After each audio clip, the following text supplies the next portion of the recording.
আসসালামু আলাইকুম। আজ বানাবো ডোনাট। এর জন্য হালকা কুসুম দুধ নিয়ে নিলাম। এখন ইস্ট দিয়ে দিব। ইস্টটা আমি 1 চামচ দিচ্ছি, বড় 1 চামচের। নিয়ে সুন্দর করে ঘুটে নিচ্ছি। এরপর দিয়ে দিচ্ছি চিনি। আমি 2 চামচ দিচ্ছি। বাচ্চারা খাবে তো মিষ্টিটা একটু পছন্দ করে বেশি। দিচ্ছি লবণ, সামান্য পরিমাণ তেল। বাটার থাকলে বাটার দিবেন, ওটা আরও ভালো হয়। আমার কাছে এখন বাটার নেই, তাই তেল দিয়েছি। আর ডিম দিচ্ছি 2টা।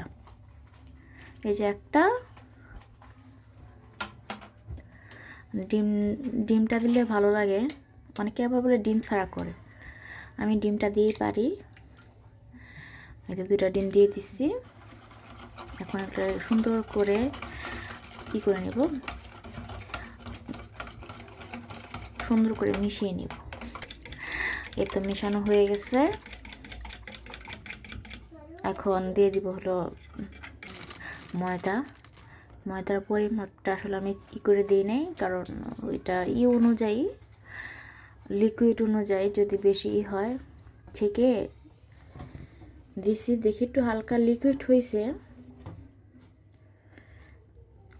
ডোটা সফট হলে বলে ভিতরে এইটা নরম হয়, ডোনাটটা নরম হয়। যেন আমি সফটই রাখছিলাম, সাথে চুলার পাশে ঢেকে সুন্দর করে রাখছিলাম। একটু গরম হলে এটা ফুলে ওঠে। এ তো ফুলে উঠছে, কিন্তু আমার একটু ডোটা নরম হয়ে গেছে বেশি। সমস্যা নেই, ময়দা আছে। এটা এখন আবার ময়দা দিয়ে দিলাম। দিয়ে সুন্দর করে মেখে এটা এখন রুটির মতো বানিয়ে নিব।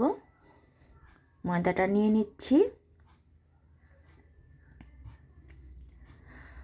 এতে এরকম করে একটু গোল গোল করে নিব 2 হাত দিয়ে। এটা যে এরকম করে বলে নিতে হয়, নিলে বলে সুন্দর গোল হয়। তো লেগে লেগে ধরতেছিল, এরকম হবে, এটা ভয়ের কোনো কারণ নাই। এটা মানে ডোটা সফট হলে ডোনাটটা নরম হয়। তো ময়দা তো বেলতেছি, খালি ছোট হয়ে আসতেছে। এই তো বেলতেছি, বেলতে বেলতে পারে। এখন এই যে স্টিলের গ্লাস নিলাম, কারণ একটু ধার জাতীয় হলে সুন্দর করে কেটে যায়, কাটার সুবিধার জন্য। ওই যে আরেকটা হলো যে আপনারা দিয়েও করতে পারেন, কি জানি, ছোট বোতলের মুখা। আমার এটা আসলে আমি এটা দিয়ে করছি।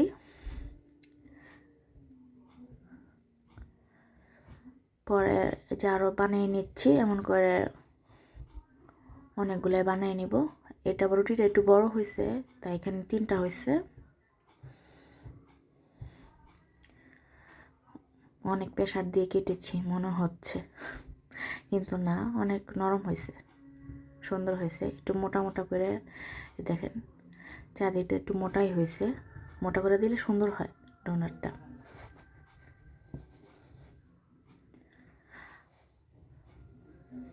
এখন ডোনাটগুলো রেখে আরও সবগুলো বানাবো।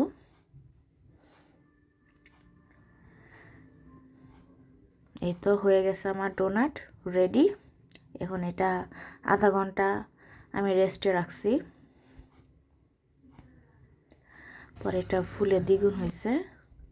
এই তো দেখেন ফুলে কত বড় হয়েছে। তেলে দিয়ে দিছি, ডুবো তেলে। প্রথমে একটু তেলটা গরম হয়নি, পরে যখন গরম হয়েছে পরে আবার সবটি দিয়ে দিছি। দেখেন কি সুন্দর করে ভেসে উঠছে তেলের উপরে। নিজে বানায় নিজেই ভালো লাগতেছে, খুব সুন্দর হয়েছে।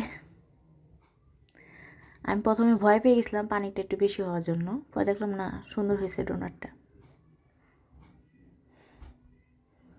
মানে উল্টিয়ে দিচ্ছি যে সুন্দর হয়েছে, মানে দোকানের মতো। আমার বাচ্চারা ডোনাট খুব পছন্দ করে, বলতেছে আম্মু ডোনাট খাবো, তুমি বাসায় বানাও। তবে খুব মজা হয়েছে। এত সুন্দর ব্রাউন ব্রাউন করে বেজে নিয়েছি।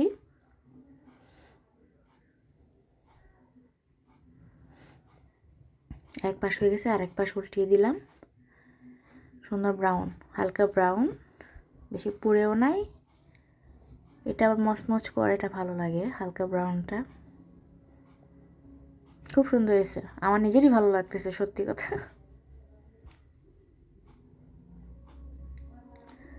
এই তো কমপ্লিট ডোনাট।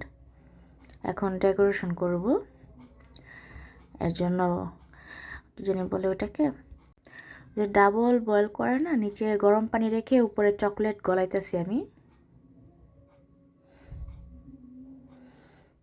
সুন্দর করে মেল্ট হয়ে যাচ্ছে চকলেটটা, এটা ডেকোরেশনের জন্য। আর এটা হলো আইসিং সুগার, মানে চিনিটাকে ব্লেন্ড করে নিছি আর দুধ দিয়ে নিছি।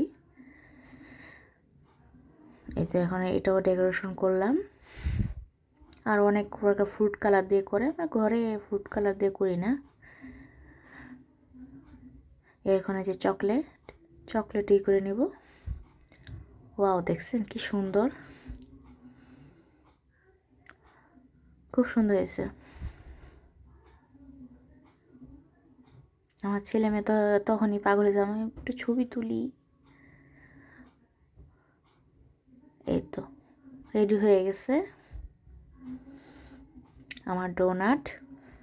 আমার মেয়ে খাইতে বসছে, অনেক আমি হয়েছে, তার মুখ দেখে বুঝতেছেন। আর দেখেন কি নরম হয়েছে, সফট। আল্লাহ হাফেজ।